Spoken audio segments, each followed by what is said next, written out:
Hospital porters, pride and dignity, stop the New World Order. Welcome to Hapanwo TV and welcome to this UFO Disclosure 2017, the 70th anniversary of Roswell. 70 years, that's it. This is July, it's 2017 and we're at the 70th anniversary of the Roswell Incident. My goodness me. How time flies. I wonder if people back then wondered at the time whether all these years later we'd still be talking about it and wondering and asking. No. Anyway, yeah, it's obviously it's a big event, massive milestone, the decades.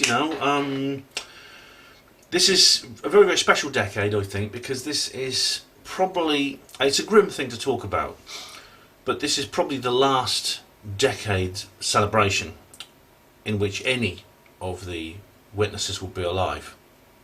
Already most of them have gone now. Dr. Jesse Marsal Jr. has passed away just a couple of years ago. His father, of course, passed away in the early 1980s. A lot of the others are no longer with us. There's a couple still alive, very old, and if indeed there's a new film called The Cosmic Whistleblowers that's just come out, which actually documents some of the last interviews with some new witnesses that have just emerged. There's a couple of new witness testimonies I think that have emerged lately which I think are not very credible, but these ones in this film are. So what are you doing to celebrate, I wonder? I mean, well, I mean, where I'd really like to be right now is in Roswell itself, which is where Colin Wilford is. Well, I think he's come back now, but there was the Roswell Festival has just ended. They have one every year. This was a special one because it was the 70th anniversary, and there was a major conference in the city of Roswell itself, where my friends Colin and Philip and a couple of others went along, which I couldn't make, unfortunately. Now, the 60th anniversary of Roswell was similar. Now, I've just been talking to someone who actually went to the 60th anniversary celebration, and he said nothing's changed. Nothing's changed now. It's still the same. Now, the major difference, I think, was the fact that in the 60th anniversary of Roswell, there was a conference organised, a two-day conference was organised somewhere in Northumberland, I believe, and it was organised by a guy called Sam Willey, who at the time was just 16 years old. Now, what I did was, I knew from the start I wouldn't be able to attend the Roswell Festival this year in Roswell. But what I did was, I looked on the internet to see, well, someone's going to organise a conference in Britain, aren't they? So I'll go to that one instead. Well, they haven't. So, guess what I've done? I've organised one myself. I'll give you the details of that later. But anyway, the Roswell Incident, I mean, I don't need to go into the story in detail, do I? I'll give you the basic outline of what happened.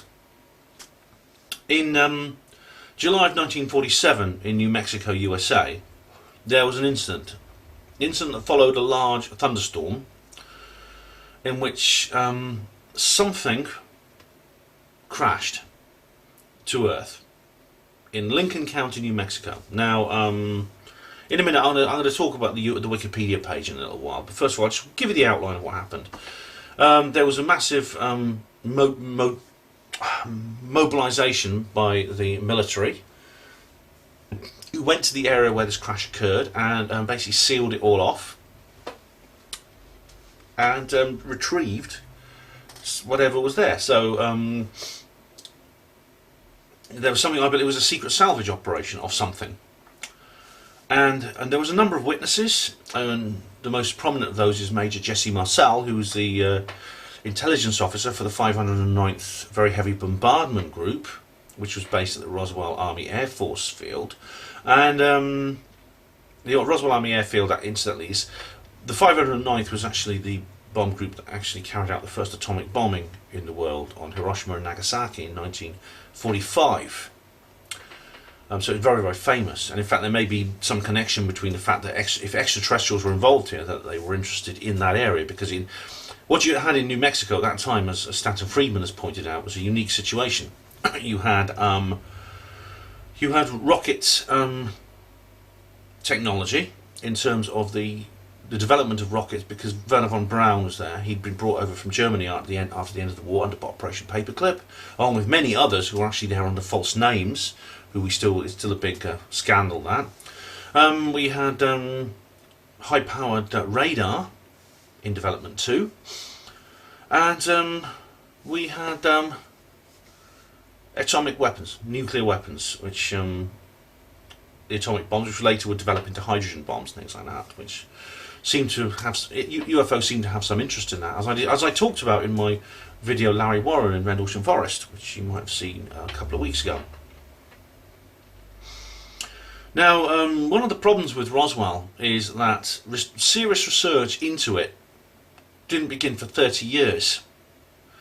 And of course, by that time, after 30 years has passed, well, some of the witnesses have died in the interim. We know, of course, most of them have died now. So in those 30 years, human memory, of course, also fades. It becomes confused, and people conflate. So that's always a problem when you're dealing with UFOs. Now, just imagine, for example, that Rendlesham Forest incident, right? Nobody had Rendlesham Forest incident. We were lucky because research began straight away, and it was only in 1983, just 2 years later, we had the Holt memo and the famous News of the World headline: "UFO lands in Suffolk." That's official. Just imagine that nobody had heard anything about the Rendlesham Forest incident until 2010. And then people, Larry Warren and Colonel Holt and all the others, come forward then. Imagine how much more difficult it would be. Well, that's the situation with Roswell.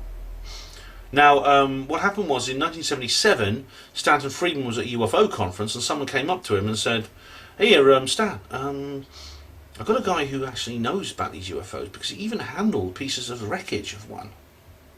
And Stan said, "Can I meet him?" "Yeah, his name's Jesse. He's just, do you want to be here tomorrow? Do you want to speak to him?" So Stan said, "Sure." So Stan was then introduced to Major Jesse Marcel. And a vast amount of interviews and research was done, including visits to Roswell to dig up other witnesses, requests for information and things like that. And it culminated in this book. This book came out in 1980. The Bermuda Triangle, it's called The Roswell Incident by Charles Berlitz and William Moore. And this is an original first edition, which I'm very, very proud of. I mean, you might have seen that if you watched my Books on My Shelf video. And it's quite an amazing, it gives you the basic details of the stories we all know so well now, about what happened, etc., etc. And a couple of other things which are a little bit, slightly a bit more dubious. And then, well, the rest is history, isn't it? But what basically happened back in 1947, as was revealed by Friedman in his interviews with Marcel, that something remarkable happened.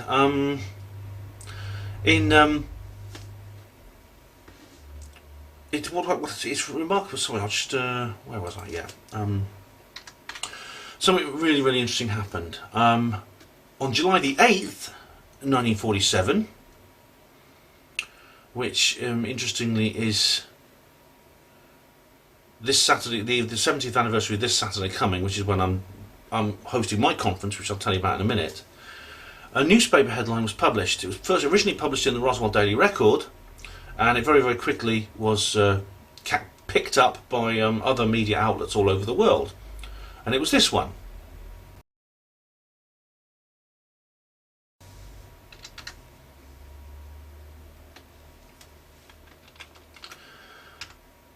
So that's really quite an amazing thing to see, isn't it? In your papers, in your headline, in your it's really quite a remarkable thing to see, isn't it? In your what's the word? In your morning papers when you're sitting down having your tea, right? But it was followed up with this radio show.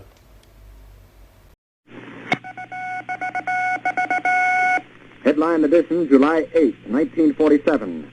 The Army Air Forces has announced that a flying disc has been found and is now in the possession of the Army. Army officers say the missile, found sometime last week, has been inspected at Roswell, New Mexico, and sent to Wright Field, Ohio, for further inspection. Late this afternoon, a bulletin from New Mexico suggested that the widely publicized mystery of the flying saucers may soon be solved. Army Air Force officers reported that one of the strange discs had been found and inspected sometime last week. Our correspondents in Los Angeles and Chicago have been in contact with Army officials endeavoring to obtain all possible late information. Joe Wilson reports to us now from Chicago. The Army may be getting to the bottom of all this talk about the so-called flying saucers. As a matter of fact, the 509th Atomic Bomb Group headquarters at Roswell, New Mexico, reports that it has received one of the discs which landed on a ranch outside Roswell. The disc landed at a ranch at Corona, New Mexico, and the rancher turned it over to the Air Force. Rancher W.W. Brizzell was the man who discovered the saucer. Colonel William Blanchard of the Roswell Air Base refuses to give details of what the flying disc looks like. In Fort Worth, Texas, where the object was first sent, Brigadier General Roger Ramey says that it is being shipped by air to the AAF Research Center at Wright Field, Ohio. A few moments ago, I talked to officials at Wright Field, and they declared that they expect the so-called flying saucer to be delivered there, but that it hasn't arrived as yet. In the meantime, General Ramey describes the object as being of flimsy construction, almost like a box kite. He says that it was so battered that he was unable to determine whether it had a disc form, and he does not indicate its size. Ramey says that so far as can be determined, no one saw the object in the air, and he describes it as being made of some sort of tinfoil. Other Army officials say that further information indicates that the object had a diameter of about 20 to 25 feet, and that nothing in the apparent construction indicated any capacity for speed, and that there was no evidence of a power plant. The disc also appeared too flimsy to carry a man. Now, back to Taylor Grant in New York. There was important activity within the UN Security Council today. Now, by the time you've heard that, you're really going to be sitting up and paying attention, aren't you? You can just imagine, can't you, coming home from work after a hard day. Oh, also switch on the radio, let's have a cup of tea, and you hear that. Can you just imagine what happened? So it became a worldwide news sensation for, well, not for long actually, because then something else happened. There was within hours of this original news story breaking out, within just hours, there was a press conference. There was a press conference held at the Fort Worth Army Airfield, which is in near Dallas, Texas, and General Roger Ramey hosted it. And basically, this second newspaper of the day was released on that day. Just a few hours later.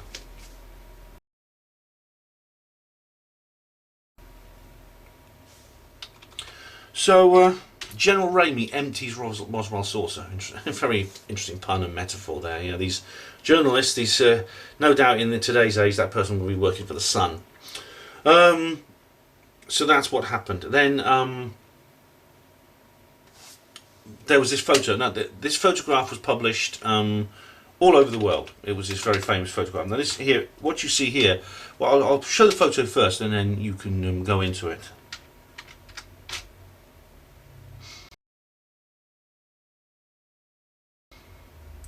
Now, what you see there is Major Jesse Marcel holding the remains of a weather balloon. Now, these weather balloons are released all the time from Air Force bases because they're just simple things with just with a radar reflector made of cardboard, balsa wood, and tin foil, with a little ballast bag of sand, and they're just simply there so that the people at the base can check wind direction and speed, which are very important for flying operations. And they're always releasing these things.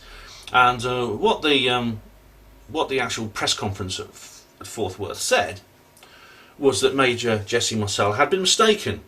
What he thought was the remains of a flying saucer was in fact a weather balloon. And so this highly trained, highly specialised, extremely expert and experienced intelligence officer, who was trusted with the world's only nuclear-armed military unit, to be a member of the world's only nuclear-armed military unit at the time, saw a weather balloon and thought it was a flying saucer. And poor Major Marcel there, as you can see, is sitting there humiliated in front of all the world's media, being photographed and being made to look like a laughing stock. But he was ordered to lie. He was ordered to do that. And Like a good soldier, he obeyed his orders. And he obeyed them and he obeyed them. He bit his tongue for 30 years until he could bear it no longer. And that's when he contacted Stanton Friedman. So that's the outline of what happened. Now I'm just going to go through the Wikipedia page for the Roswell incident, because I haven't looked at this for a while, and I just can't believe how one-sided it is, how biased, even by Wikipedia standards. I mean, honestly, this is worse. This I don't need to show you the Wikipedia page. You just go into Wikipedia, look up Roswell UFO Incident, all right, and you can find it. This is worse than Helen Duncan's Wikipedia page. It's terrible. I tried to edit it actually, but it's locked. Yeah, I mean, I do edit Wikipedia pages sometimes. I mean, I edited Larry Warren's Wikipedia page, which is basically trolled. But so that was okay. But now this is another matter. I couldn't edit this one. But anyway, say in the middle of 1947, a United States Air Force balloon crashed at a ranch near Roswell, New Mexico. So the very first sentence they say it was a balloon. Okay. Following a wide initial interest in the crashed flying disc, that was the news report. It doesn't actually say the US military stated it was merely a conventional weather balloon. It does not. There's like a picture of the first newspaper headline on the side in the column, at the side of the page. But it's just following wide initial interest. Well, why do you think that wide initial interest happened? It happened because Lieutenant Walter Hout, the base's press officer, under direct orders from Colonel Conrad, the base commandant, issued a press release saying it was a flying disc. Lieutenant Hout, incidentally, 10 years ago, he died actually 10 years ago, and he made a deathbed confession saying it was all true, and what's more, he said they were alien bodies.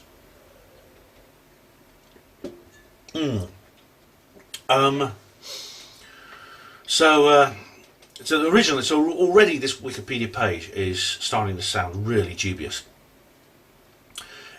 I'll carry on.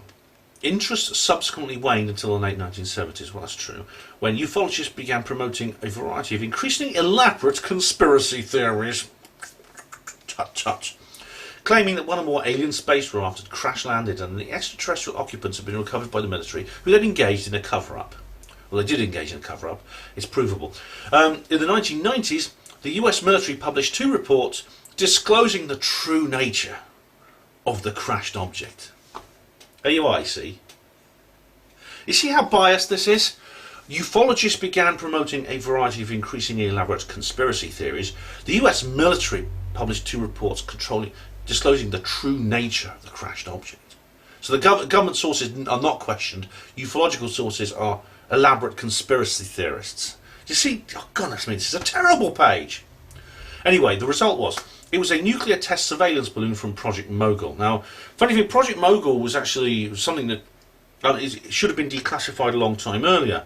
What happened was, at the end of World War II, when the United States used its atomic bombs on Japan, they knew that the Soviet Union was also trying to develop the atomic bomb. And they had managed to get hold of some of the Nazi scientists through Operation Paperclip after the division of the spoils at the end of the war.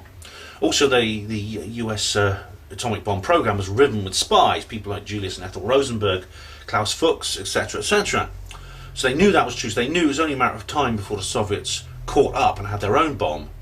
They didn't say this in the paper. They had a highly classified project called Project Mogul, which was actually the largest unmanned balloon ever made, which carried listening devices to detect ultra-low frequency sound waves, which could only emanate from a nuclear explosion, and these devices were set to listen to see if there were nuclear explosions coming from the Soviet Union.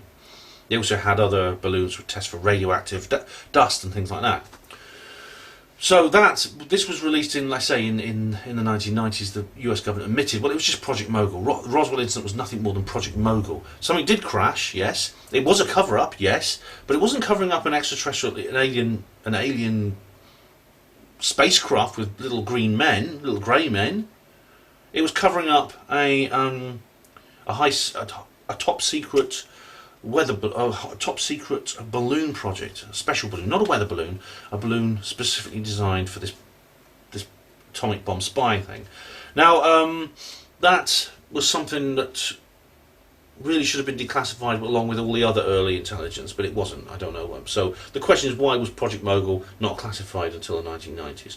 And Nick Pope will say, well, they couldn't rubber stamp it, etc., etc. Well, no, Nick, you know, that doesn't quite hold water when you take it into account holistically with the other data. Right.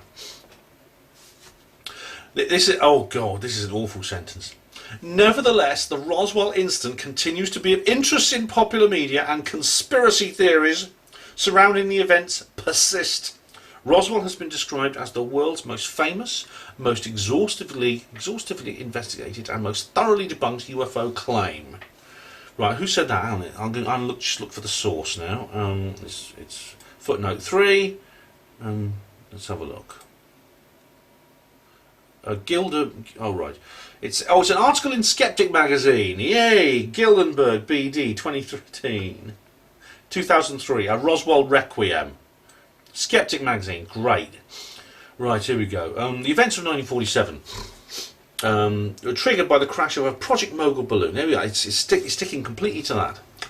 On July the 8th, 1947, the Roswell Army Airfield Public Information Officer Walter Hout issued a press release stating that personnel from the field's 509th Operation Group had recovered a flying disc which crashed on a ranch near Roswell. So again, this is the crux of it. This is what Stephen Bassett keeps coming up to. This is why he calls World Disclosure. He set World Disclosure Day on July the 8th every year. Every July the 8th is World Disclosure Day, because this is the day when he believes the truth embargo began. I question that. I think it began a lot earlier, but this is when he said that this decision was made to issue the first press release and then have the press conference debunking it, and that's when the truth embargo began. So we have a press release stating that a flying disc was crashed near a ranch near Roswell. So we have this top secret Project Mogul atomic bomb electronic intelligence operation, right? They accidentally crash, so there's this big cover-up, and the very, very first thing the Roswell Army Airfield do with this top secret recovery operation, which is a very, very worrying, you know, the thing about top secret operation like this is top secret recovery operation, is you try to keep it quiet. You try to keep it so that no one ever finds out about it. So you know, when I have a secret I want to keep, you know, one of the first things I do is I don't go around telling everybody. I don't go around telling everyone anything. Yeah, so the first thing they do is they say, "Oh yes, we had a secret operation. We recovered a UFO, mate. That's all." So the Roswell Army Airfield said the very thing that is most likely to draw attention to the situation. This is why I don't go along with this very, very fashionable idea in ufology at the moment, that all UFO culture is essentially a kind of counterintelligence operation. It's kind of a disinformation operation designed to launder much more down to earth secret operations. So, for example, if you have a spy planes coming out of Area 51, which was the original purpose of Area 51, to build these high-tech reconnaissance aircraft like U-2 and Blackbird, etc. So what you do is you put out stories about UFOs deliberately into the media. So when people see a spy plane flying over, they'll go, "Oh my God, it's a flying saucer," and then they'll say that to everyone. And so the secret is buried deeper because it's all buried under this layer of oh, it's a flying saucer. It's not, and so no one thinks it's a spy plane because they see it's a flying saucer. Well, I've always disputed that. Now this thesis, this is the basic thesis of people like Mark Pilkington. Has made this very clear in his book, Mirage Men, and there's several other authors have theorised this. But I question that. I mean, I've said I review Pilkington's book and the film that came from it. Drawing someone's attention towards something with the purpose of deflecting it away is a very risky gambit, and it can backfire in so many ways. So I don't concede that this is what was going on in this case, in the case of the Roswell incident. It's just doesn't make sense. Like, for instance, it's a bit like you know, supposing your best friend confides in you, You know, that he's having a secret relationship with his boss. You know, he's saying, "Oh, my boss is a beautiful woman, and I'm shagging her. Don't tell anyone, will you? Keep it completely quiet." So I say, "Okay." So I'll tell you what I'll do. I'm going to go around telling everyone that you're actually shagging the dinner lady. All right, in the canteen. Okay. So then no one's ever going to know you're shagging the boss, but they'll just know you're shagging the dinner lady. The thing is, if you do that, it's only a matter of time before people are going to put two and two together. They're going to look. They're going to say, "Well, hang on, he's the dinner lady and him. Well, they're cousins, and they're good." And they're good friends, and they don't have a sexual relationship. So if he's not shagging the dinner lady, who else is he shagging? Then you'll start looking around, and the secret's out. That's a rather blunt and crude way of putting it, but that's basically the situation we're in. Anyway, so Walter Hout, he issues this press release on direct orders from Colonel Conrad. Now, the military decided to conceal the true purpose of the crash device, nuclear test monitoring, and instead informed the public that the crash was a weather balloon. Yeah, they did that the next day. Well, they had to because they had to cover it up. Later that day, the press reported that Commanding General of the 8th Air Force, Roger Ramey, had stated that a weather balloon was recovered by the RAAF personnel. A press conference was held featuring debris, foil, rubber, wood, said to be from the crashed object, that matched the weather balloon's description. Historian Robert Goldberg, that's the guy who writes for Skeptic, wrote that the intended effect was achieved. The story died the next day. And it did. Subsequently, the incident faded from the attention of UFO enthusiasts for more than 30 years. And then it talks about Mac Brazel. Now, Mac Brazel was let's have a look here. It just goes into, here we go. On the 14th of June 1947, foreman working for the Foster homes noticed clusters of debris 30 miles north of Roswell, New Mexico.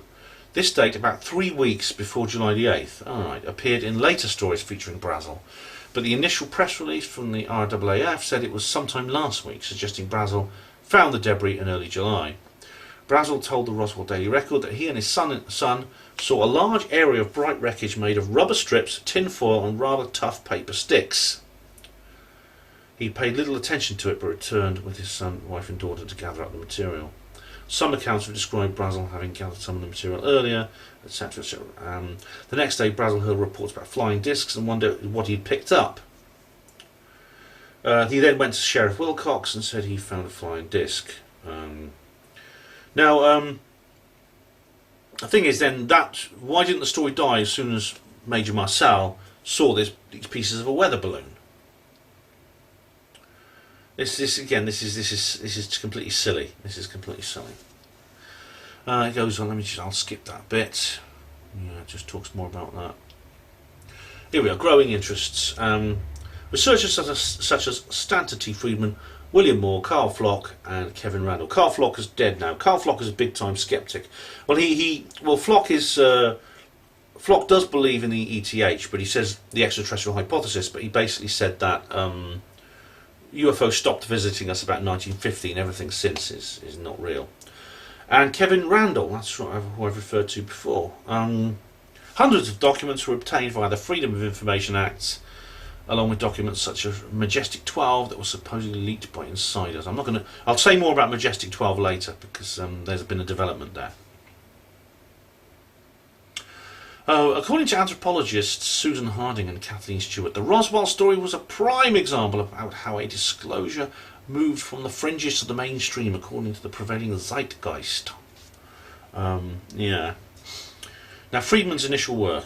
He interviewed Jesse Marcel, the only person known to have accompanied the Roswell debris to where it was recovered at Fort Worth. Well, the thing about it is, the film Cosmic Whistleblowers has got an update on that. There are more people involved. And then it gives a list of these books. The books I just showed you, the Roswell Incident 1980, that's that one. UFO Crash at Roswell 1991, that's Kevin Randall and Donald Schmidt, who talks about this. Crash at Corona 1992, that's Stan Friedman. The Truth About the Crash at Roswell 1994, Randall and Schmidt. The Day After Roswell, I'm not going to go there. Competing accounts. There's a schism among ufologists. Yeah, okay. problems with the witness accounts, Air Force reports 1994 to 97. Then we come full circle, and that's when you get the stories about Project Mogul. However, what's interesting is a second report released 1997 combined the reports of recovered alien bodies were likely a combination of innocently transformed memories of accidents involving military casualties and memories of recovered anthropomorphic dummies in military programs involving high dive parachute tests. Oh god, that's it, yeah. And these occurred, but these began in 1950 with Operation High Dive. Okay, I think it's 1953 years later for a start. And the dummies, well, are people, again, Jesse Marcel, Walter Hout, are they really going to see parachute test dummies and think, well, those are aliens? These are highly trained guys. These are very, very expert intelligence officers. Are they going to be taken in so easily? It doesn't make sense. I think the media must think that we are parachute test dummies. They really do. The Air Force reports were dismissed by UFO proponents as being disinformation and implausible. Well, yes. Yeah, well, that's true. And Cal Korff, oh my goodness. I think I've just friended him on Facebook. Cal Korff wrote The Roswell UFO Crash, What They Don't Want You to Know, which is basically a debunking book. He's a skeptic, and he says basically it's all nonsense, but he's very argumentative. He's written for Skeptic magazine as well. I friended him on Facebook, actually. Let's have a look. Did I friend Cal Korff? I don't mind. I mean, I don't mind people who are... Oh, no, I haven't. No. Or even he's unfriended me. I think I might have done. Obviously, he's unfriended me. He hasn't blocked me, but he's unfriended me. But I've got 30 mutual friends, including Nick Pope and a couple of other people. So I try and friend him again. I'll have a go. I'm going to add him as a friend, see what happens. There we go. We'll find if he unfriended me, obviously he won't accept my friend request. I think that's probably what happened. Okay, so right now and then recent interest evidence. Okay, there is no evidence that UFO crashed at Roswell. I know. Well, those naughty government people won't show us the wreckage, will they? And Flock said the case for Roswell is a classic example of the triumph of quantity over quality. The advocates of the crash saucer tale simply shovel everything that seems to support their view into the box marked evidence and say, see, look at this stuff, we must be right. Never mind the contradictions, never mind the lack of independent supporting fact, never mind the blatant absurdities. Carl, that's Flock, yes. You shouldn't speak ill of the dead, but Carl Flock is wrong. Don't put it that way. Cal Korff suggests there are clear incentives for some people to promote the idea that aliens at Roswell and many researchers are not doing competent work. He says the UFO field is comprised of people who are willing to take advantage of the gullibility of others, especially the paying public.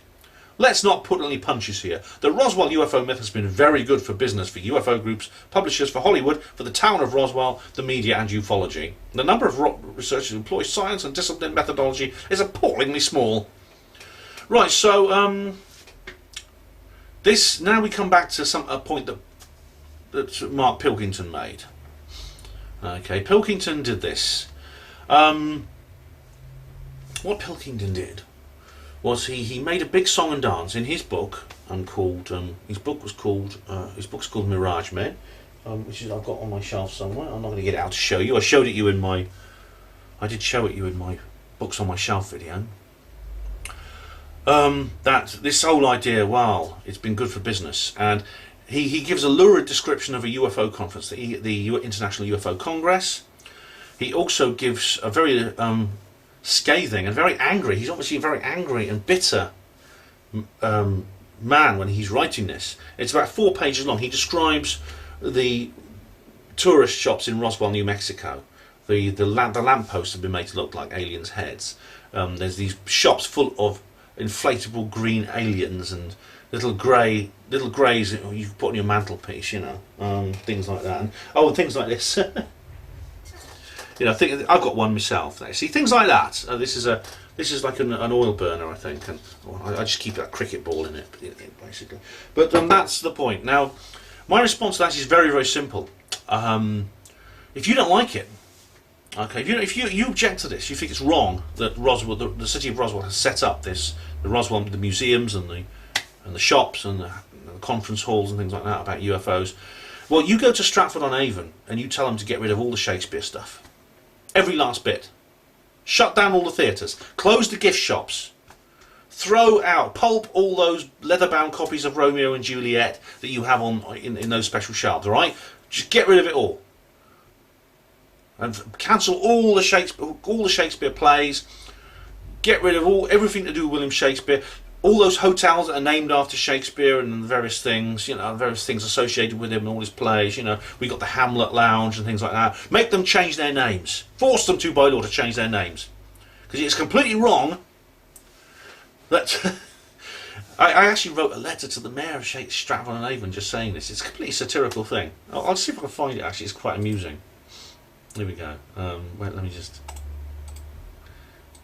Because this is basically the point... The point I'm making. Oh, let me read the thing. There we are. If I can find it. Here we go. 40th of April 2013. Dear Mr. Mayor, during my recent visit to Stratford-upon-Avon, I came across a number of establishments relating to one William Shakespeare. For example, the Royal Shakespeare Theatre, the Shakespeareans, and the Shakespeare Hotel.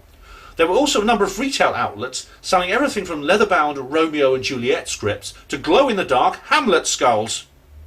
In this way, I'm afraid I was forced to make the same observation that several visitors have made to another very similar location. In this case, a city called Roswell in New Mexico in the United States of America. In fact, I'm writing to suggest that Stratford-on-Avon be twinned with Roswell. Roswell, New Mexico became famous in July of 1947 when there was a highly secretive military operation nearby that is reported to be the response to the presence of an artefact from an extraterrestrial civilization. The artefact, some kind of aerial vehicle or spacecraft, crashed to the ground near Roswell around the 4th of July. The US government responded by sealing off the location of the crash and secretly salvaging the wreckage, and also bodies of beings piloting the craft. They then maintained the illusion that such an event never occurred, something they still do to the present day. This interpretation of this is of course highly disputed, but I found that the chapters of history are rarely untouched by any and all revisionism. Since then, the city has become a tourist attraction for UFO enthusiasts, in the same way that Stratford has for Shakespeare fans, with souvenir shops, live shows, conferences and other facilities. Some visitors had noted with derision the model aliens and flying saucers, UFO books and other items on sale, Pilkington 2010, Wallace 2005. They see it as crude, mercenary and avaricious.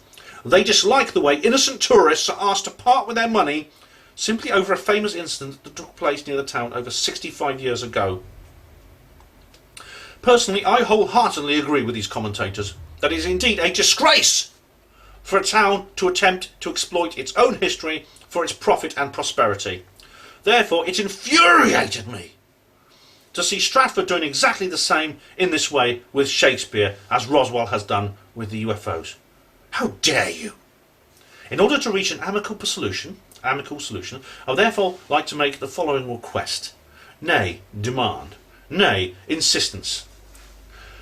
All establishments in Stratford-upon-Avon using the name William Shakespeare or Shakespeare must be immediately closed.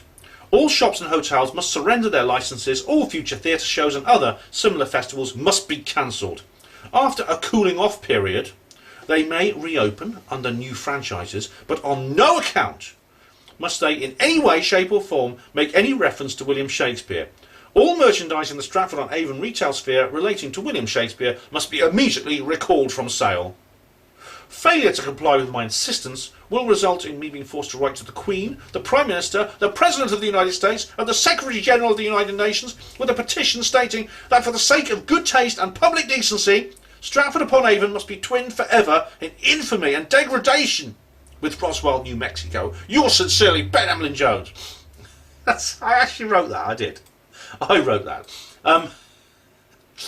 Oh, where was I? Yeah, that's my point is, I hope you get the sarcasm and the satire of what I'm saying here. Basically, stop moaning about Roswell being, stop moaning about the UFO shops. Stop moaning about the flying saucer mobiles. All right, you hang from your ceiling. Stop moaning about everything that they're doing. Roswell is only doing what any other town would do. It's entitled to exploit its own history for its own prosperity. So shut up, Pilkington Flock, all you people. Right. Oh, right. Gildenberg, that's the guy who writes for Skeptic magazine. There's as many as 11 reported alien recovery sites. Well, I know of only 2 myself. And the recoveries bore only a marginal resemblance to the event as reported in 1947. It goes. The thing about this, what you're doing here is, the situation you have here is basically the fact that there was a 30-year gap between the event happening and research beginning. Okay, that is a problem, and this is an inevitable result of that problem. It doesn't mean nothing happened. I think there's enough reason to think that something did happen involving some kind of extraterrestrial artefact. Now, Roswellian syndrome. These are the titles. These are the titles of the paragraphs on the Wikipedia page. This is unbelievable. Prominent skeptics Joe Nickell and James McGarr identified a myth-making process called the Roswellian syndrome. Oh, bloody hell. Oh, shoddy research and unreliable witnesses. Go and check it myself. Go and check it yourself.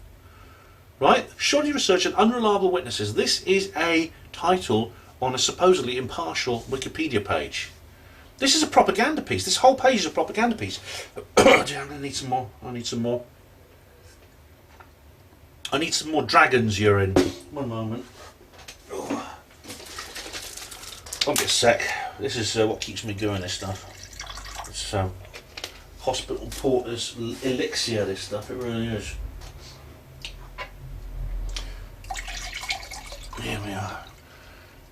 Are you tough enough to cope with dragon's urine?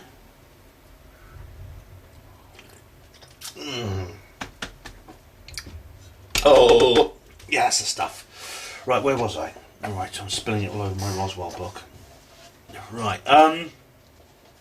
Skeptical to Brian Dunning, blah blah blah blah blah, Air Force reports, Omni magazine. Glenn Dennis testified that alien autopsies were carried out. No, he's not. He's called one of the least credible witnesses, right? According to now, Glenn Dennis has actually been proved right, because Glenn Dennis, right? What Glenn Dennis? It was a second-hand story. What Glenn Dennis reported, because he was dating this nurse. He was actually an undertaker in the Roswell area. He worked for something called the Ballard Funeral Home, and he was dating a US Air Force nurse who was stationed at the Roswell Army Airfield, and she came to him and said she had witnessed an autopsy, like an autopsy situation. She'd for some reason she'd gone into a room where they were conducting an autopsy, and there was basically, you know, the greys with the 6 fingers and the big heads and stuff like that. And she'd gone to tell Dennis about this. Now, according to the skeptics, Glenn Dennis made that person up because they tried to trace this nurse. She made him swear to silence, and a little bit later they lost touch, and they split up, and he said she was killed. Now, according to several researchers, she never existed. And so Glenn Dennis must have made her up. He must have just jumped on the bandwagon. However, Stan Friedman has come across a witness, a guy who knew her. This was a bloke who this is another Air Force serviceman on the base who has confirmed that this nurse actually did exist. Well, the alien autopsy hoax. Now this is the next paragraph on the page. I don't know why this alien autopsy. Well, there's only a very, very I think tenuous link between the alien autopsy hoax and Roswell. I mean, Colin Woolford will disagree with me on this, but the alien autopsy was fake. Okay, now it talks about it mentions the Dave Rudiak analysis of General Ramey's memo, which you probably are familiar with, where, you know, in the film, in the photographs, well, there was a series of photographs with Jesse Marcel, and one of them, General Ramey, is actually sitting beside Marcel holding the weather balloon, and he has a piece of paper in his hand. There's some printing on the piece of paper. It's actually like a typed out telex or something, and he's holding his hand, obviously unaware that in 70 years in the future people would actually have the technology to maybe read what he's saying. And I actually covered this on Panwo Voice a little while ago. It seems that some of the some of the words on that have been deciphered to a certain extent. It's tantalisingly vague. We don't know. We can't say for sure what that is, but it appears certain things such as victims of the wreck and disc and things like that, flying disc, are actually discernible. Now that wouldn't happen if it was a weather balloon, or even if it was Project Mogul. Deathbed confessions. Oh, here we go. Witness to Roswell. Yeah, that talks about Hout, where he talks about he has an affidavit to be released. Dave Thomas. Oh, he's a skeptic. Dave Thomas is another skeptic. He's this bushy bearded git who's a member of New Mexicans for Rational Thought. Rational Thought. See, that's. He's another skeptic, Dave Thomas. The other Roswell. Well. And then it refers to Aztec, New Mexico. Now I'm glad they brought that up actually, because there's more than one other Roswell. In fact, and I think I've made this point on previous videos in this series, the crash retrieval is actually a quite regular occurrence. It's something that has happened many, many times in many, many different places all over the world. There's a book that's been written which documents as many of them as possible, and they date back to the late 19th century. And there's over 100 cases, so we're looking at close to one a year, if they're all real. Even if one of them is real, it's incredible. But Roswell was not the only one of its type. In fact, it was not even the first. There were several events before Roswell. One in particular is very interesting. It's in 1941. It took place in Missouri, USA, at Cape Girardeau. That's a very interesting one. There's been several others that date back much further. I think the term Roswell sooner or later is going to be entered into the Oxford English Dictionary as a common noun for this type of event. It's already used as a common noun within the UFO parlance. For example, we have the Brazilian Roswell, the Welsh Roswell, the Russian Roswell, etc., etc. Some people call the Red Ocean Forest incident the British Roswell, although that's a misnomer because there was no crash retrieval at that event. But basically, the Aztec, New Mexico happened a few months after the Roswell incident, and it's very, very interesting indeed.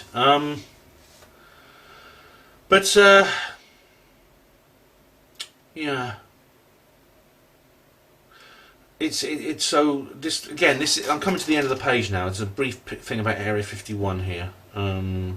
Annie Jacobson. Oh right, Annie Jacobson was Area 51, an uncensored history of America, top secret military base. I've got to read that book because someone was going to send me a copy and they never did.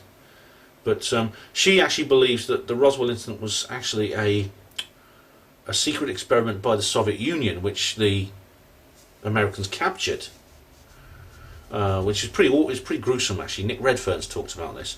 Grotesque child-sized aviators to be remotely piloted and landed in America to cause hysteria similar to Orson Welles' War of the Worlds.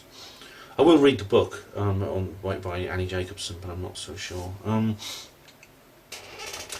But anyway, that's the end of that ridiculous UFO page. It's awful. I'll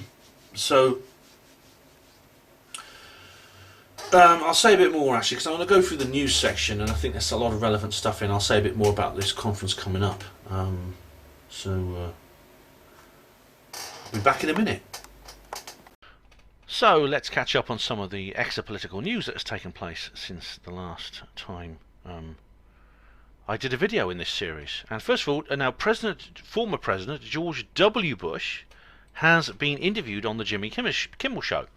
And it's probably the most interesting interview of all. I mean, because this, of all the people he's interviewed and asked about the subject of UFOs, this guy could be the only one who actually has any real information. The Bush family are very well connected to the breakaway civilization, according to many researchers. Now, Kimmel said, "Did you look through the UFO files?" He asked the same question he asked Obama and Clinton, and Bush replies, "Maybe." And he says, "Funnily enough, my daughter asked me the same question," and Kimmel said, "Well, did you tell her?" He says, "No, I can't. I'm not allowed to." Kimmel pushes him. He says, "Now, come on, you're out of office now. Surely you can tell me." And he says, "I'm out of office, but no, I'm not going to tell you." So Kimmel says, "Well, maybe when you're older you'll say something." Bush says, "No, I won't. I won't say a word." And Bush is sort of laughing and acting a little bit nervous. So again, I mean, I remember Obama and Clinton responded with the same sort of rather cagey body language, making a little bit of jokes. I noticed Bush blushes quite considerably. He really, really does. I mean, he's not as sleepy as he looks here, but he does blush and makes me think, what's going on here? You know, he is acting very uncomfortable with the idea that this subject has come up. Although he must have expected it, seeing as Kimmel has asked all the presidents and former presidents about their involvement with UFOs. He didn't ask Hillary Clinton, funnily enough. That's the one thing he's the one person he never asked. The president-to-be, as everyone thought. He never said a word to her. Very strange. Now, this is a somewhat, I don't think this is a very, very nice thing to do. Basically, this is a picture here you see on the, I don't know who the person on the right is, but obviously the person in the middle is President Donald Trump. The man on the left is Benito Mussolini, the fascist dictator of Italy for many, many years in the past. And what has happened here is there's this word here. I don't know what this is. I don't know what this is in Italian. I've just looked it up. I just paused and I looked it up. It means he too must go. So we have a little piece of text here. For 20 years, the Paradigm Research Group has worked to end the government-imposed truth embargo, etc. The PRG strenuously avoided partisan politics. Disclosure will be the most profound event in human history. It transcends ethnicity, race, religion, politics, and nations. The disclosure movement needs the support of all because we will be affected by this transition. This was an appropriate activist strategy, but like all things, not without limits. And sadly, that limit has been reached. Enough is enough. Donald Trump is the most dangerous man ever to sit in the Oval Office, period. Not because he has an agenda, because he has no agenda. He's a vacuum. There is no there. Compared to Trump, George W. Bush was the Rock of Gibraltar. Trump is an empty vessel available to be filled by whatever or whomever. Worse than Johnson or Nixon, far worse than Obama. He is the candidate most likely to stumble into nuclear war. The dysfunctional Democratic Party has for decades been running a somewhat distant second behind the Republican Party in the race to acquire the most liars, the most hypocrites, the most bought and sold members, gorging at the Citizens United trough of swill. It is a race it cannot win. After 2 decades of marination in ultra-right propaganda oozing out of car radio speakers into the minds of drivers trapped in billions of hours of commuter traffic, coupled with a bizarre news network from hell, the Republican Party had become pure, unreformable, irredeemable, toxic poison. In the dysfunction meets toxic poison presidential election of 2016, the Democratic Party conducted a horrendous campaign that flaunted its worst abilities. Far too many to mention. Its worst attributes, far too many to mention. One mistake in particular stands out, a total misunderstanding and misportrayal of the opposition candidate. Donald Trump is not a racist. The Democrats portrayed him as such to get the black vote. Trump is not a misogynist. The Democrats pushed that meme to get the women's vote. He's not an Islamophobe or hates Latinos. Democrats worked that angle to get the ethnic vote. He's not a homophobe. The Democrats wanted the LGBT vote. Donald Trump was and is a billionaire, playboy asshole, one of many who haunt the penthouses of the great cities of America. Why the Democrats did not see and portray him appropriately is theirs to explain. Perhaps they were afraid to lose the asshole vote, a growing segment of the electorate that might one day form a third party. The stupid and insipid strategy played directly into its candidate's primary weakness, a woman who refused to put the truth before her political ambitions, could never lie as well as her husband, was not authentic, just played authentic on television badly. Nations make mistakes, and people make mistakes, personally and in the collective. One such mistake was on November the 8th, 2016, a public weary from 7 decades of war and metastasizing broad-spectrum institutional dysfunction, marinated in decades of propaganda, reeling from the impact of social media on political discourse under the expanding thumb of a massive military intelligence industrial complex, secret empire, deep state, breakaway civilization, out embittered by a failing fourth estate, fired a warning shot across the bow of the ship of state. They wanted a change of course, and they wanted it now. Unfortunately and ironically, their aim was off, and they hit the ship's stern, blowing its rudder to pieces. Adrift in the sea, the SOS was boarded by a band of miscreants, nepotists, sycophants and incompetents roaming its decks looking for something to do while they try to figure out how the guns work. This is not going to end well. What now? Many supporters of the PRG's advocacy work are pressing for an engagement of the sitting president on disclosure. He is a renegade, he will do anything. Appeal to his ego. What these well-meaning supporters neglect to consider is this: if Donald Trump was somehow able to formally disclose the ET presence, which is very unlikely, he would be the first post-disclosure president. It would be Trump faced with the task of directing America's path and the significant impact of that path on global response during the most important transition in history at a time of almost unprecedented instability. Paradigm Research Group will proceed to advance the disclosure protest, educate the public, seek contacts with other governments and raise funds for advocacy work. What we will not do is promote Donald Trump for the role of disclosure president. That said, the world is a complicated place. Disclosure can come from many directions, placing Trump in that role. What are the odds? Possibly low. Why? The chaos during the transition and the first 3 months of the Trump presidency has masked a major political development. After organising the largest public demonstration in American history to this day, after the inauguration, women's organisations began receiving massive amounts of funding. Across the nation, women of substance and experience are committing to primary every House and Senate member whom they consider no longer part of the solution. They will have the funding they need to win, with or without a change in administration. It's very possible, even likely, there will be more women than men serving in the House of Representatives in January 2019. Every day the Trump administration remains in the White House after January the 1st, 2018, the Republican Party will lose hundreds of thousands of votes across every district. This is why dramatic action will take place. It is for the Republican Party a matter of survival. In the PRG's assessment, the current president will not be in the White House by the end of 2017. He will ask to step down for health reasons by Republican leadership, well aware that they are facing decimation in the 2018 midterm election. They will cut a deal with Pence, who will also step down. Voila, President Ryan. All of the lies in the future. As for the present, the situation is untenable given the current president. A cross between Benito Mussolini and Silvio Berlusconi. His family and the dystopian staff. Enough is enough. He must go. All of them must go. We've waited 70 years for the truth embargo to end. We could wait a few more months. Right, so that was Benito Berlusconi. Sorry, yeah. Silvio Berlusconi, the other picture. The person on the right is. Well, some might call this comparing Trump with Mussolini, well, probably even worse, with Berlusconi, I would call slanderous.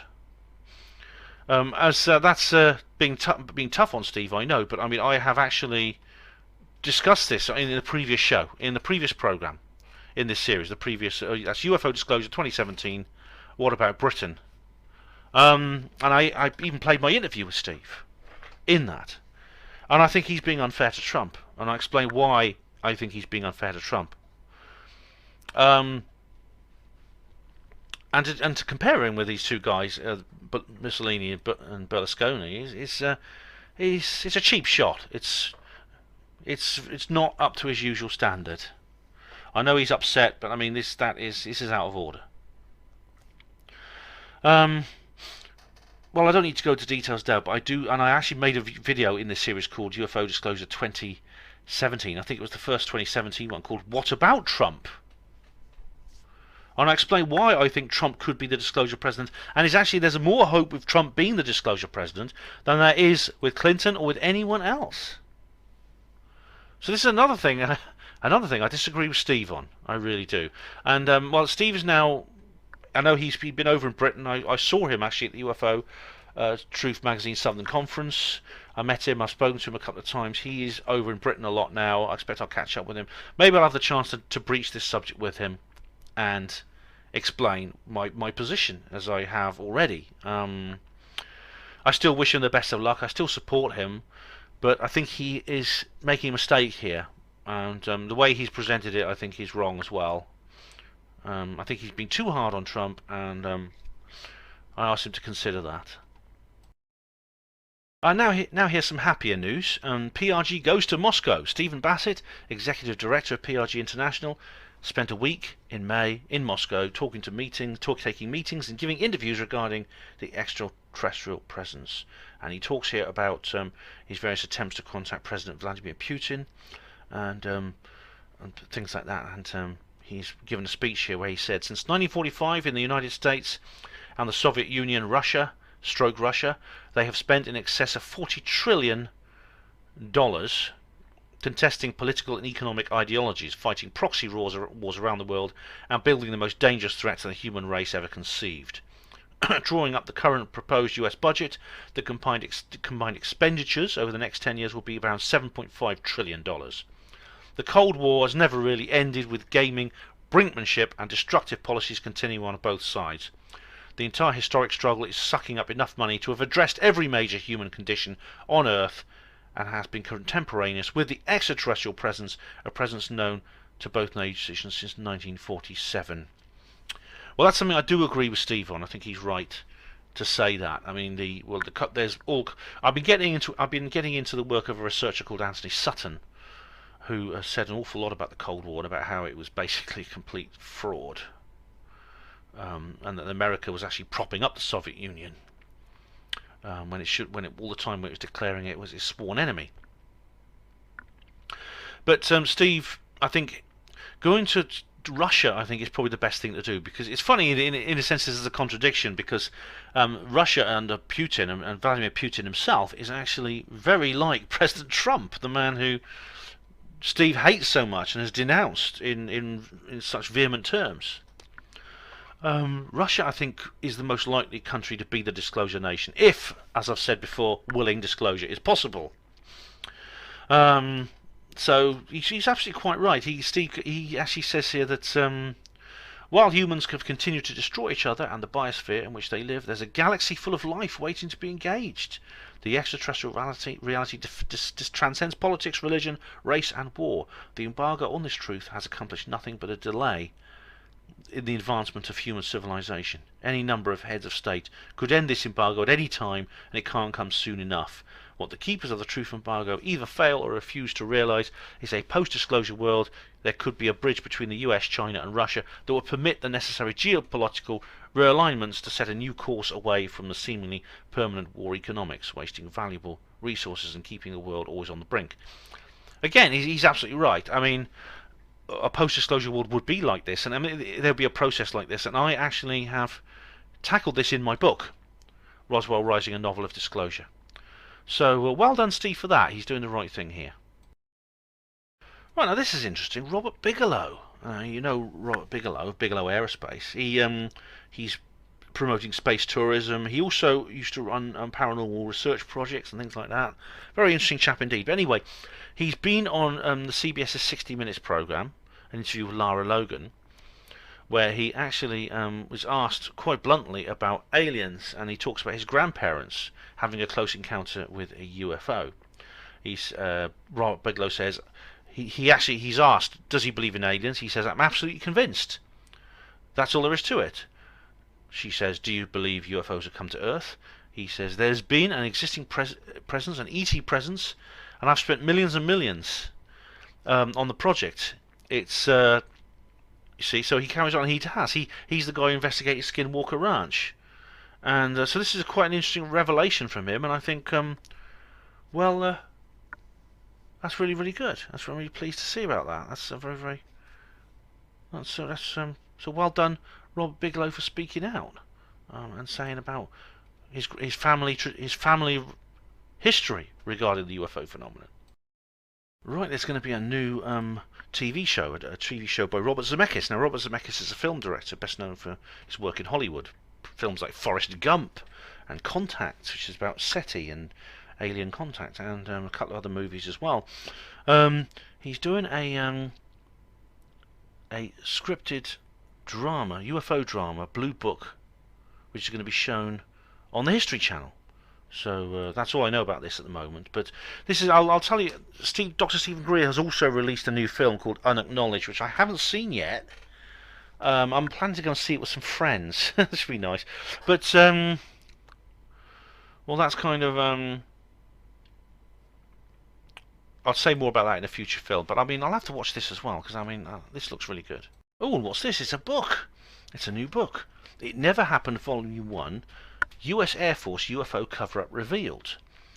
Blimey. Captain David Schindler, one of the key witnesses to the nuclear tampering incident at the Minot Air Force Base in 1966, has written an important book about his first-hand experience. More to come. Blimey. That's interesting. Because, I mean, this incident, I think, was the one which Captain Robert Salas talks about. It's a very, very convincing story. So that's definitely something that I will have to read at some point. Well, it's on my list. I've got a massive pile of books I will need to read. And I've got to write my own book. But, well, one thing at a time. And as I see here, there's a new book here by Dr. Bruce Maccabeen. It's a new book called 3 Minutes in June, a UFO sighting that changed the world. Now, this is, of course, we're in the 70th anniversary of Roswell now, but of course we're also in the 70th anniversary of the Kenneth Arnold sighting, which took place on June the 24th, 1947. Now, this is where it's a new book all about this particular sighting, which is said to have been the event which started the modern UFO era. And it did. It did. This was not the beginning of the UFO phenomenon, contrary to what skeptics say. It's a very important point. I've covered it in previous films. But it is the beginnings of what you call the flying saucers. The term flying saucer came about. The term flying saucer actually was a misquote from Kenneth Arnold himself. So again, another book I will have to check out. And here is a follow-up article on what Steve was talking about earlier. This is from the Daily Express. Could Vladimir Putin reveal aliens exist? Kremlin chief asked to lift the truth embargo. Russian President Vladimir Putin could be the man to make the world history by announcing intelligent aliens exist and have visited Earth, a truth campaigner believes. Truth in quotes, bloody hell.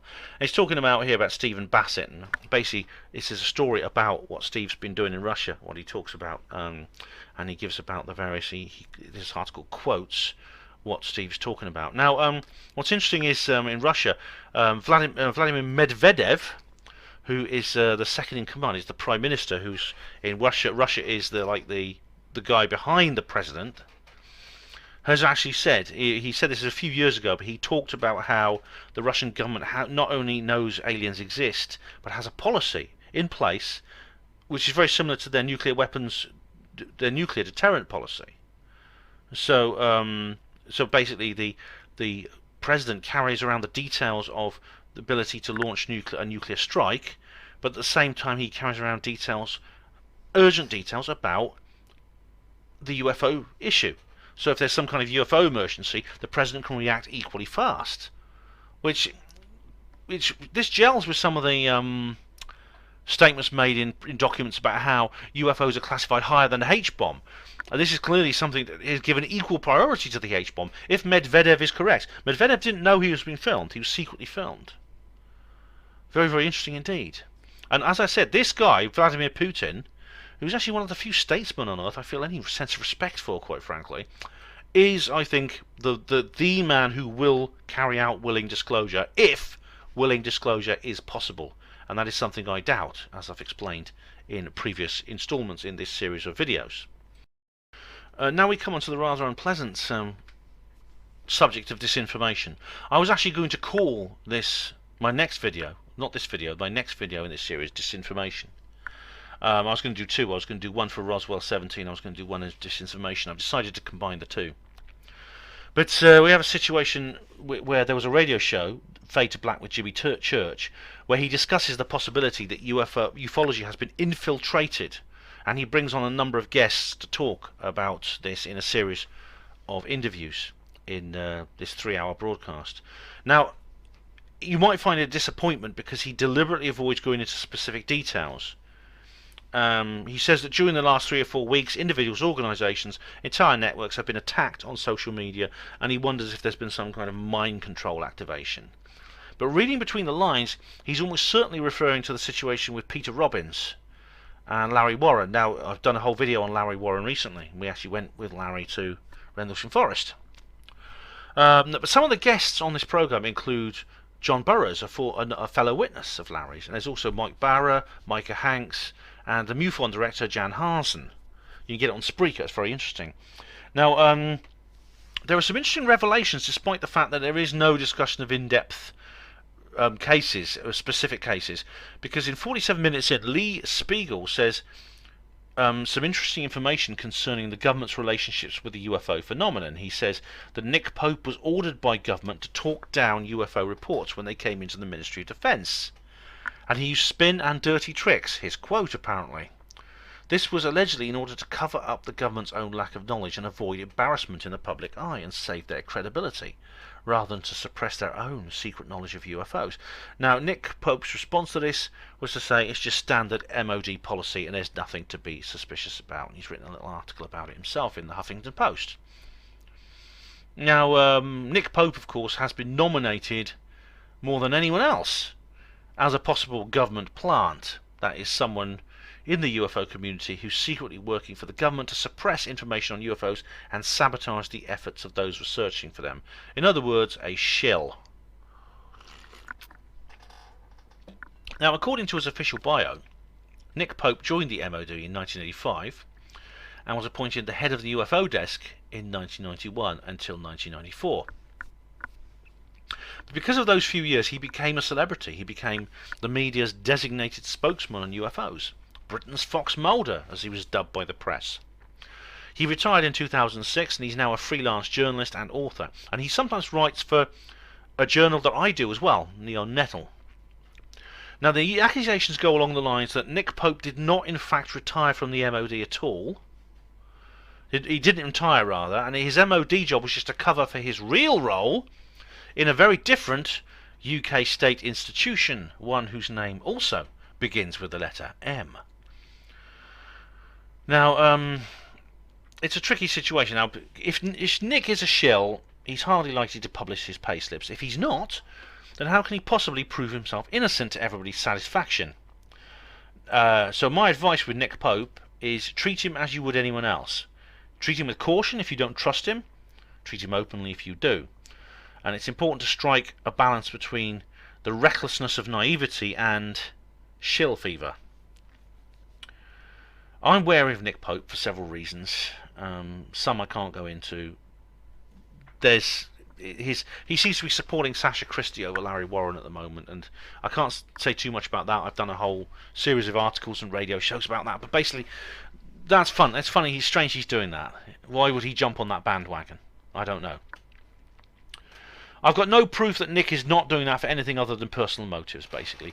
But it has to be said there's a precedent for the kind of infiltration that many of us suspect is going on right now, and it involves a man in the USA who's very similar to Nick Pope, and his name is Richard Doty. He was involved in the Benowitz affair, which is in which he deliberately fell in with a UFO researcher in order to mislead him, a guy called Paul Benowitz. And he did this as part of his role for the Air Force Office of Special Investigation. So Richard Doty is a former government agent, just like Nick Pope. But the difference is Doty speaks openly today that he used to be an intelligence officer. Nick Pope has made no such confession. Both men are hot property on the UFO circuit. I once joked in one of my films, on one of my films about Leeds exopolitics, you can't have a UFO conference without Popey. If ufology's been infiltrated by the state authorities, then why is it happening now? Is this because disclosure is imminent? Or is it not imminent, but there's a threat that it might happen inadvertently? Maybe someone on the inside has gone on the run with a videotape, eh? Like the alien interview, which I just discussed before. Maybe that's why something else has happened. Now, this is something else I've got to talk about, actually, so I will do now. Yes, disinformation.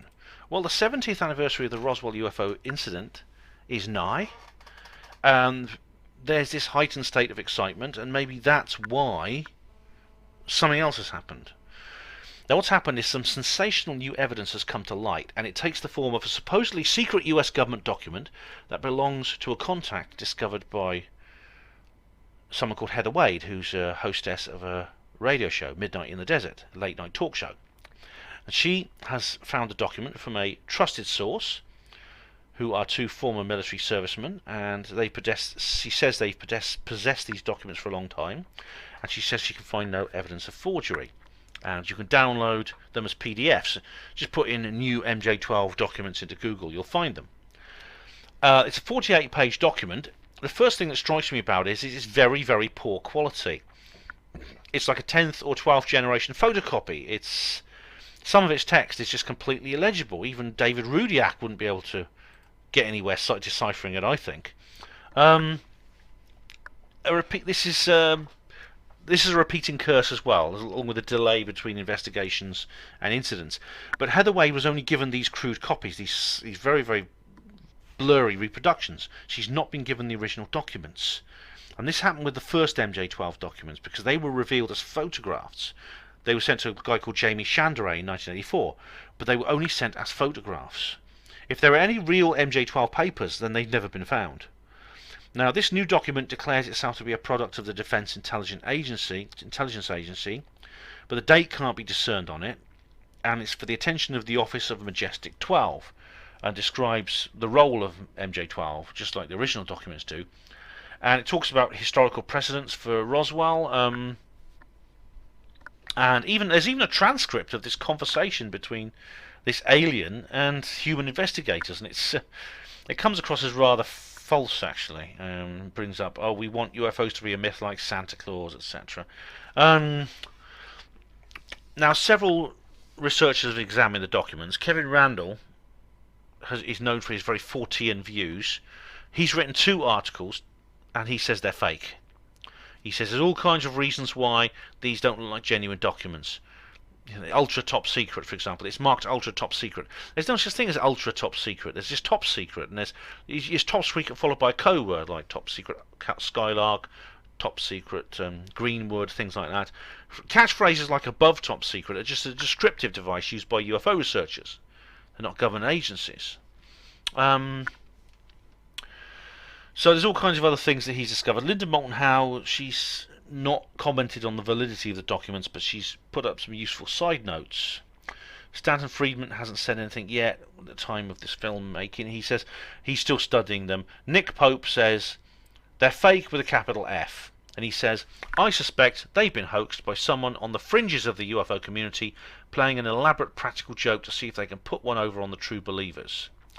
Now, I don't agree with Nick on this. I mean, I should point out, Stephen Bassett also thinks that they're hoax. He thinks they're purposeful disinformation.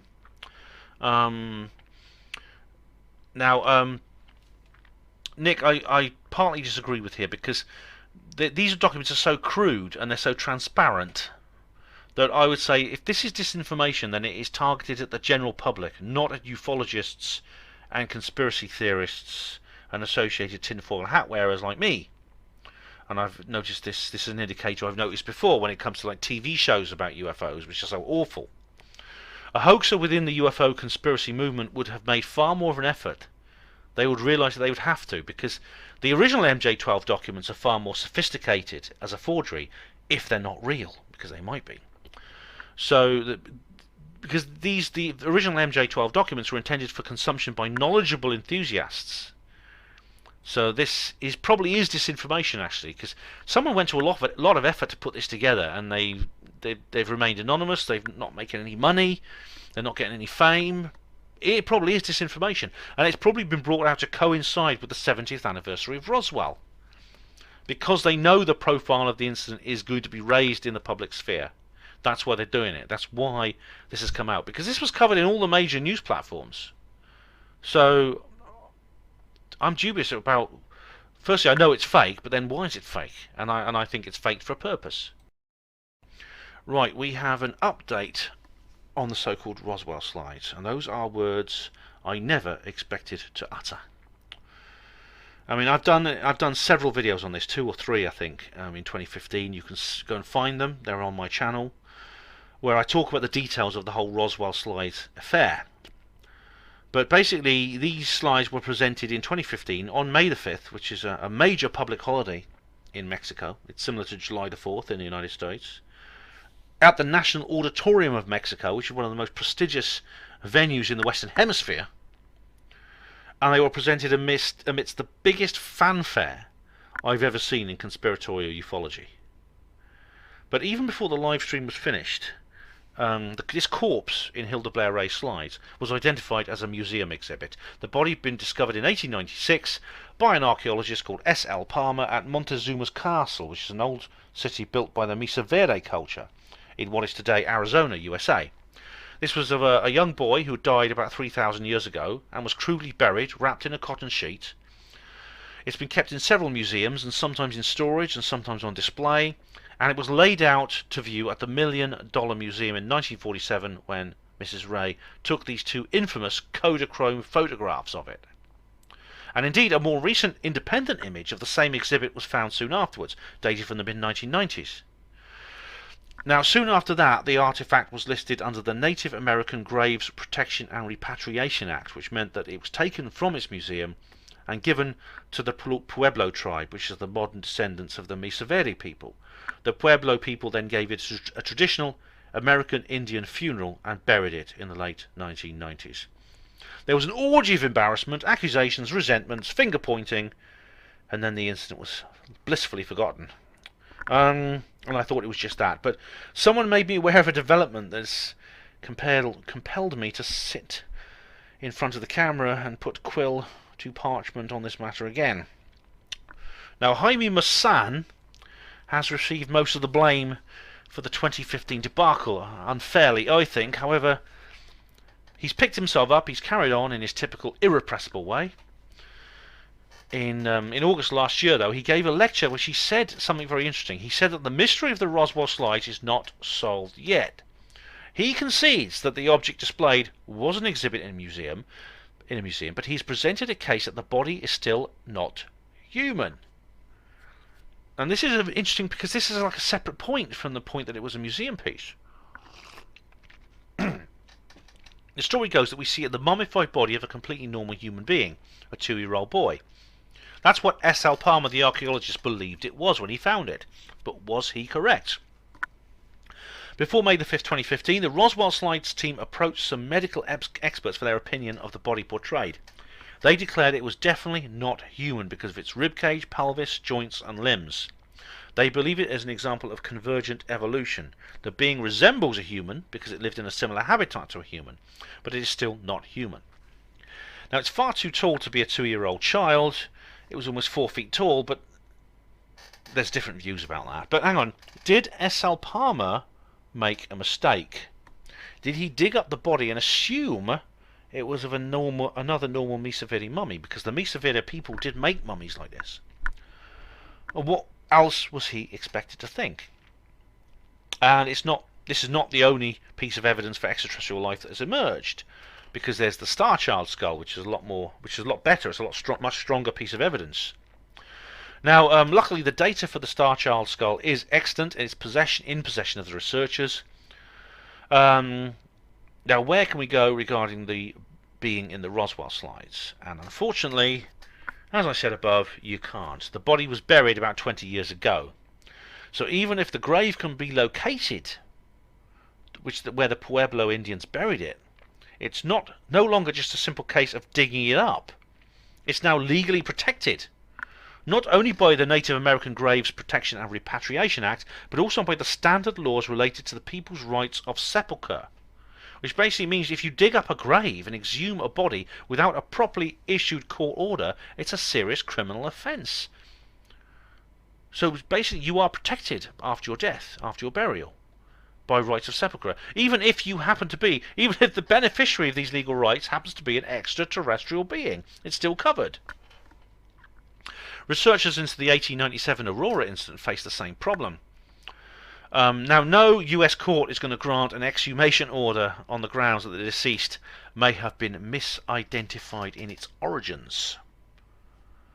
But it's just a damn shame that no one spotted these anomalies of this mummy beforehand. We mustn't let an opportunity slip by like this again. If you see anything like this in a museum and you think it's atypical, for goodness sake, report it, because we don't want to have to go through this nonsense all over again. We really don't. Right, just a little heads up here. I'm actually speaking at the Birmingham UFO group. I'm going back there again. I've spoken there before. I'm very pleased to be returning. I'm returning on Thursday the 17th of August The event begins 7:30 p.m. and it's going to be held at the Hot Shots Snooker Club, 100 Crosswells Road, Oldbury, Birmingham, B688HH. It costs £5.50 to get in, £5 if you're a BUFOG member, and my talk is going to be entitled The Nottinghamshire Roswell, very appropriately. As I said, the Roswell Incident is not the only one of its kind, and as I was talking about earlier, events like it happen regularly all over the world, and I believe such an occurrence took place in Nottinghamshire in November 1987. We are, in other words, looking at the Nottinghamshire Roswell. Right now, as I've said, I've organised an event to mark the 70th anniversary of the Roswell Incident. I was planning to attend one of these events, which I thought someone else might have organised, but nobody has, so it's up to me. As I said, there was a big conference in 2007 for Roswell 60, organised by a 16-year-old boy, Sam Willey. No one has organised anything similar to that now.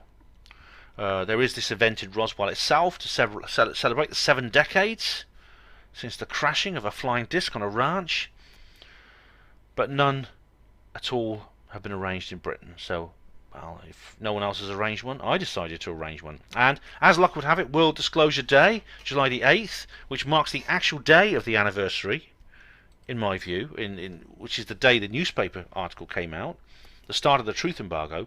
This falls on a Saturday, which is the best day for a conference.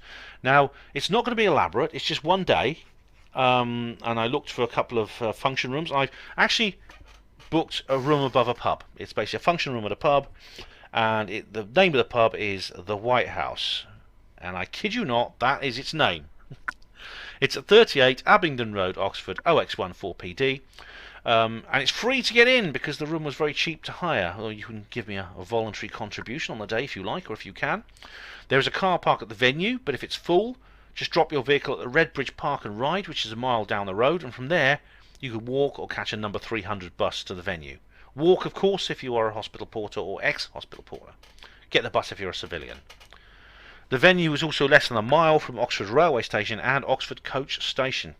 There are going to be 4 speakers: Colin Woolford, Tony Topping, Miles Johnston and myself, and I hope there will be an active discussion after the speakers on the Roswell and UFO disclosure issues generally. So it's a part business, part social gathering. There's a Facebook group. I do hope to see you there, I really do, because it's going to be fun.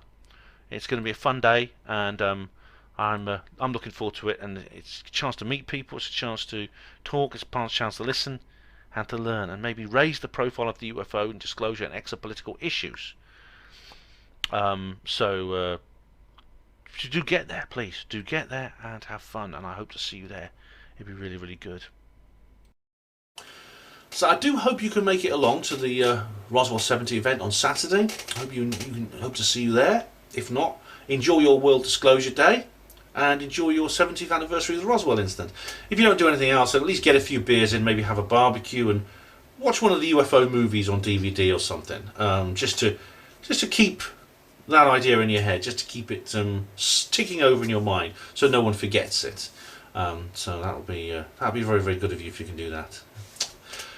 Well, there's plenty more videos coming up. I've got some ideas. I won't go into those now, but I'm writing my new book. So if my upload rate drops slightly, it's not going to drop out completely, but if it drops slightly, maybe to more than once a week or something, or less than once a week, it's because I'm writing my new novel. Okay, so I don't have time to do everything, unfortunately.